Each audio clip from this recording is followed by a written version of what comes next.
नमस्कार दोस्तों, आप सभी का स्वागत है आपके अपने YouTube चैनल ज्ञान स्टडी LMP पर। दोस्तों, आज हम लोग सीटेट में आने वाले बाल विकास एवं शिक्षा शास्त्र यानी CDP को आज हम लोग पढ़ने वाले हैं। इसमें दोस्तों आज कुछ इम्पॉर्टेंट प्रश्न लिए गए हैं जो आपकी आने वाली परीक्षा में काफ़ी इम्पॉर्टेंट हैं। तो आइए दोस्तों क्लास शुरू करते हैं। उससे पहले दोस्तों, अगर आप चैनल पर पहली बार आए हैं तो चैनल को सब्सक्राइब कर लें, साथ में बेल आइकन को अंडर प्रेस कर लें जिससे अगली क्लास की जानकारी आपको मिल सके। अब दोस्तों आइए क्लास में चलते हैं और आज के प्रश्नों को हल करते हैं। दोस्तों आज का हमारा पहला प्रश्न है, विभिन्न पृष्ठभूमियों के अधिगमकर्ताओं को संबोधित करने हेतु एक अध्यापक को, ऑप्शन है आपके, सभी के लिए मानकीकृत अवलोकन का इस्तेमाल करना चाहिए। बी ऑप्शन में है, ऐसे कथनों का इस्तेमाल करना चाहिए जो नकारात्मक रूढ़िबद्ध धारणाओं को मजबूत करें।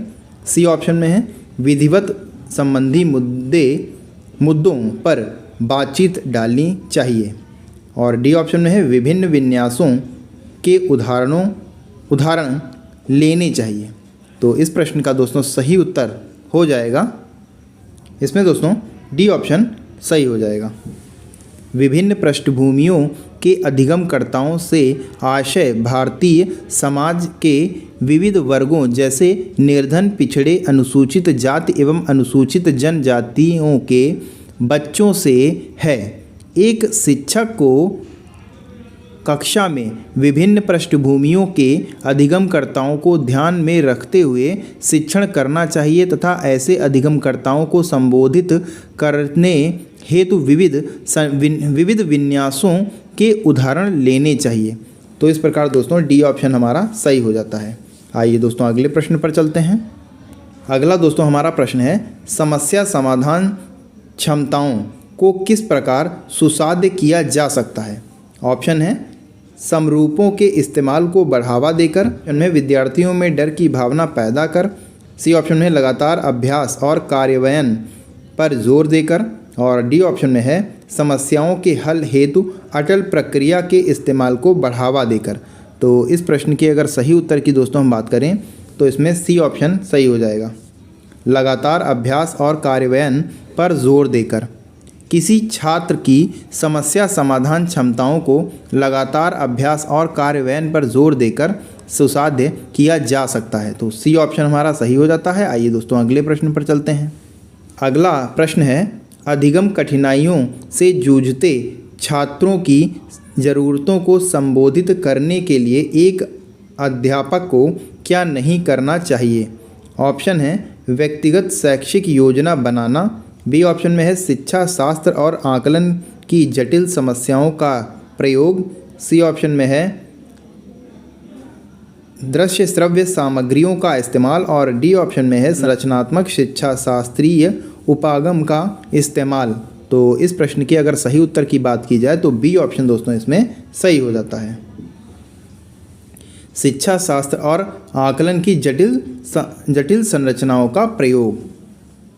एक अध्यापक को अधिगम कठिनाइयों से जूझते छात्रों को संबोधित करने के लिए शिक्षा शास्त्र और आकलन की जटिल संरचनाओं का प्रयोग नहीं करना चाहिए, जबकि शिक्षक द्वारा व्यक्तिगत शैक्षिक योजना बनाना, दृश्य श्रव्य सामग्रियों का प्रयोग, संरचनात्मक शिक्षा शास्त्रीय उपागमों का एवं शिक्षण युक्तियों आदि का प्रयोग करना चाहिए। तो बी ऑप्शन हमारा सही हो जाएगा। आइए दोस्तों अगले प्रश्न पर चलते हैं। अगला दोस्तों हमारा प्रश्न है, सृजनात्मकता की पहचान का प्रमुख लक्षण है। ऑप्शन है, ए ऑप्शन में है, अति सक्रियता। बी ऑप्शन में है, असतर्कता। सी ऑप्शन में है, कम परिज्ञानता। और डी ऑप्शन में है, अपसारी चिंतन। तो इस प्रश्न का दोस्तों सही उत्तर हो जाएगा अपसारी चिंतन, यानी डी ऑप्शन हमारा सही हो जाता है। सृजनात्मकता की पहचान का प्रमुख कारण अपसारी चिंतन, रचनात्मक विचार, मौलिक चिंतन, दृढ़ भावनात्मकता आदि है। सृजनात्मकता से आशय मौलिक चिंतन, नवीन संगठन, व्यवहार, समस्याओं का नवीन ढंग से समाधान एवं जीवन के विभिन्न क्षेत्रों में नवीन दृष्टिकोण रखना है। जेम्स ड्रेवर के अनुसार अनिवार्य रूप से किसी नई वस्तु का सृजन करना ही सृजनात्मकता है। तो डी ऑप्शन हमारा सही है। अगला दोस्तों प्रश्न है सीखने के नियम के प्रतिपादक हैं। ऑप्शन है आपके BF Skinner, Freud, Thorndike, Adler. तो दोस्तों सीखने के नियम थॉर्नडाइक के हैं, तो सी ऑप्शन दोस्तों इसमें हमारा सही हो जाएगा। आइए दोस्तों अगले प्रश्न पर चलते हैं। अगला दोस्तों हमारा प्रश्न है मैकडूगल के अनुसार मूल प्रवृत्तियां जिज्ञासा का संबंध संवेग कौन सा है? भय, घृणा, आश्चर्य, भूख। तो दोस्तों मैकडूगल की जो जिज्ञासा का संबंध है उसमें आश्चर्य संवेग से संबंधित है, तो सी ऑप्शन दोस्तों हमारा सही हो जाता है। अगला प्रश्न है प्रतिभाशाली होने का संकेत नहीं है। अभिव्यक्ति में नवीनता, जिज्ञासा, दूसरों के साथ झगड़ा, सृजनात्मक विचार। तो दोस्तों इस प्रश्न का सही उत्तर हो जाएगा अभिव्यक्ति में नवीनता। ये दोस्तों प्रतिभाशाली छात्र में के संकेत हैं। जिज्ञासा उसमें होती है, सृजनात्मकता का विचार यानी नई चीज़ों को खोजना ये दोस्तों प्रतिभाशाली छात्रों में होता है। दूसरों के साथ झगड़ा करना ये दोस्तों नहीं होता है, तो इस प्रश्न का सी ऑप्शन हमारा सही हो जाएगा। आइए दोस्तों अगले प्रश्न पर चलते हैं। अगला दोस्तों प्रश्न है निम्नलिखित में अध्यापक अधिगम का सबसे प्रभावशाली माध्यम कौन सा है? ऑप्शन है बिना विश्लेषण के अवलोकन करना, अनुकरण या नकल और दोहराना, और सी ऑप्शन में है विषय वस्तु को यंत्रवत याद करना, डी ऑप्शन में संकल्पनाओं के बीच संबंध खोजना। तो दोस्तों इस प्रश्न का सही उत्तर हो जाएगा ऑप्शन डी दोस्तों इसमें सही हो जाएगा, संकल्पनाओं के साथ संबंध खोजना। आइए दोस्तों अगले प्रश्न पर चलते हैं। अगला दोस्तों प्रश्न है एक अध्यापिका को दिए गए किसी कार्यकलाप में छात्रों की विभिन्न त्रुटियों का विश्लेषण करना चाहिए, क्योंकि ऑप्शन है दोस्तों इसके आधार पर वह ज़्यादा त्रुटियां करने वाले छात्रों को दूसरे छात्रों से अलग कर सकती है। बी ऑप्शन में है अधिगम केवल त्रुटियों के शोधन पर निर्भर है। दोस्तों सी ऑप्शन में है इसके आधार पर वह दंड की मात्रा निर्धारित कर सकती है, और डी ऑप्शन में है त्रुटियों की समझ अध्यापन अधिगम प्रक्रिया के लिए अर्थपूर्ण है। तो इस प्रश्न का दोस्तों सही उत्तर हो जाएगा ऑप्शन डी दोस्तों इसमें सही हो जाएगा, त्रुटियों की समझ अध्यापन अधिगम प्रक्रिया के लिए अर्थपूर्ण है। किसी दिए गए क्रियाकलाप में छात्रों की विभिन्न त्रुटियों का विश्लेषण करना एक शिक्षक के लिए अति आवश्यक है, क्योंकि क्रियाकलाप के दौरान छात्रों द्वारा की गई त्रुटियों की समझ अध्यापन अधिगम प्रक्रिया के लिए अर्थपूर्ण है। तो डी ऑप्शन सही हो जाता है। आइए दोस्तों अगले प्रश्न पर चलते हैं। अगला दोस्तों प्रश्न है अधिगम की अभिप्रेरणा को किस प्रकार कायम रखा जा सकता है? बच्चों को याद, ऑप्शन है बच्चों को बहुत आसान क्रियाकलाप देकर, बी ऑप्शन में है यंत्रवत होना चाहिए। दोस्तों यहाँ पर थोड़ा गलत टाइप हो गया है, यंत्रवत याद करने पर जोर देकर, सी ऑप्शन में है बच्चों को दंड देकर, और डी ऑप्शन में है प्रवीणता अभिमुखी लक्ष्यों पर जोर देकर।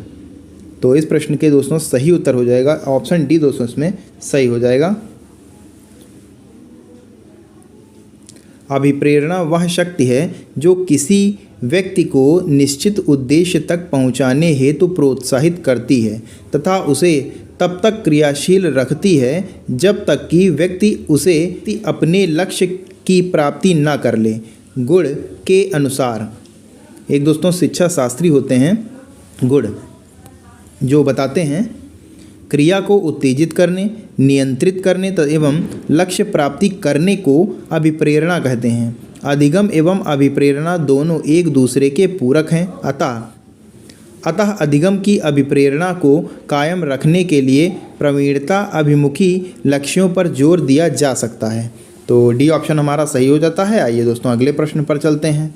अगला दोस्तों हमारा प्रश्न है शर्मिंदगी। ऑप्शन है, अब यहाँ पर दोस्तों ऑप्शन है बच्चों को अधिगम हेतु अभिप्रेरित करने के लिए बहुत प्रभावशाली है, के भाव को अध्यापन अधिगम प्रक्रिया में बारंबार पैदा करना चाहिए, और सी ऑप्शन में है का संज्ञान में कोई संबंध नहीं है, डी ऑप्शन में है का संज्ञान पर नकारात्मक प्रभाव पड़ता है। तो दोस्तों इस प्रश्न का उत्तर ऑप्शन डी दोस्तों सही हो जाएगा। शर्मिंदगी का संज्ञान पर नकारात्मक प्रभाव पड़ता है। आइए दोस्तों अगले प्रश्न पर चलते हैं। अगला दोस्तों प्रश्न है, अधिगम का संरचनात्मक विचार यह सुझाव देता है कि ज्ञान की संरचना में, ऑप्शन है दोस्तों आपके, बच्चे सक्रिय भूमिका निभाते हैं। बी ऑप्शन में है बच्चे पूर्ण रूप से पाठ्य पुस्तकों पर निर्भर रहते हैं, ये थोड़ा टाइपिंग मिस्टेक है दोस्तों, और सी ऑप्शन में बच्चों की कोई भूमिका नहीं होती है, और डी ऑप्शन में है बच्चे पूर्ण रूप से वयस्क पर निर्भर रहते हैं। तो इस प्रश्न का दोस्तों सही उत्तर हो जाएगा, इसमें दोस्तों ए ऑप्शन सही हो जाएगा, बच्चे सक्रिय भूमिका निभाते हैं। अधिगम एक सतत एवं निरंतर चलने वाली प्रक्रिया है जो बालक को जन्म से मृत्यु पर्यंत निरंतर चलाती है। अधिगम का संरचनात्मक विचार ज्ञान की संरचना में बच्चे की सक्रिय भूमिका को दर्शाता है। तो ए ऑप्शन दोस्तों हमारा सही हो जाता है। आइए दोस्तों अगले प्रश्न पर चलते हैं। दोस्तों अगला प्रश्न है, अधिगम के लिए निम्न में से कौन सी धारणा उपयुक्त है। ऑप्शन है दोस्तों प्रयासों से कोई फर्क नहीं पड़ता। बी ऑप्शन में सफलता अनियंत्रित है। डी ऑप्शन में है योग्यता सुधार्य है, और डी ऑप्शन में है योग्यता अटल है। तो इस प्रश्न का दोस्तों सही उत्तर हो जाएगा योग्यता सुधार्य है, यानी सी ऑप्शन हमारा सही हो जाता है। अधिगम के लिए सर्वाधिक उपयुक्त धारणा है योग्यता सुधार्य है। शिक्षक तथा अभिभावक आदि के द्वारा किए गए विशेष प्रयासों से बालक की योग्यता में अपेक्षित सुधार करने के साथ साथ उसे बढ़ाया जा सकता है। आइए दोस्तों अगले प्रश्न पर चलते हैं। अगला दोस्तों प्रश्न है, निम्न में से कौन सी परिपाटी विद्यार्थियों में संकल्पनात्मक समझ में बढ़ोतरी करने में सहायक है। ऑप्शन है बारंबार परीक्षाएं, अन्वेषण और संवाद। सी ऑप्शन में है प्रतिस्पर्धा आधारित प्रतिस्पर्धाएं, और डी ऑप्शन में है पाठ्य पुस्तक केंद्रित शिक्षा शास्त्र। तो इस प्रश्न का दोस्तों सही उत्तर हो जाएगा ऑप्शन बी दोस्तों इसमें सही हो जाएगा, अन्वेषण और संवाद। अन्वेषण और संवाद विद्यार्थियों में संकल्पनात्मक समझ में बढ़ोतरी करने में सहायक होते हैं, जबकि बारंबार परीक्षाएं, पाठ्य पुस्तक केंद्रित शिक्षा शास्त्र एवं अति प्रतिस्पर्धाएं आधारित प्रतिस्पर्धाएं आदि संकल्पनात्मक समझ के विकास में सहायक नहीं हैं। तो इस प्रश्न का बी ऑप्शन सही हो जाता है। आइए दोस्तों अगले प्रश्न पर चलते हैं। अगला दोस्तों प्रश्न है, बच्चों को सीखने में कठिनाई होती है जब, ऑप्शन है आपके अधिगम सामाजिक संदर्भ में हो, विषय वस्तु को बहुरूपों में प्रस्तुत किया गया हो, सूचना अलग अलग टुकड़ों में प्रस्तुत की गई हो, बाह्य आंतरिक रूप से अभिप्रेरित हो। तो इस प्रश्न का दोस्तों सही उत्तर हो जाएगा, बच्चों का अधिगम हेतु आंतरिक रूप से अभिप्रेरित होना, अधिगम सामाजिक संदर्भ में होना एवं विषय वस्तु को बहुरूपों में प्रयुक्त किया जाना आदि बच्चों के लिए प्रभावशाली अधिगम को दर्शाता है, जबकि सूचना को अलग अलग टुकड़ों में प्रस्तुत करने से बच्चों को सीखने में कठिनाई होती है। तो इस प्रकार दोस्तों इस प्रश्न का सी ऑप्शन सही हो जाता है। दोस्तों आज के लिए बस इतना ही। कैसी लगी आज की क्लास कमेंट करके ज़रूर बताएं, और अगर अच्छी लगी हो तो लाइक करें, और अगर दोस्तों अभी तक आपने चैनल को सब्सक्राइब नहीं किया है तो चैनल को सब्सक्राइब कर लें, साथ में बेल आइकन को अंडर प्रेस कर लें, जिससे अगली क्लास की जानकारी आपको मिल सके। मिलते हैं अगली क्लास में, तब तक के लिए नमस्कार, जय हिंद, जय भारत।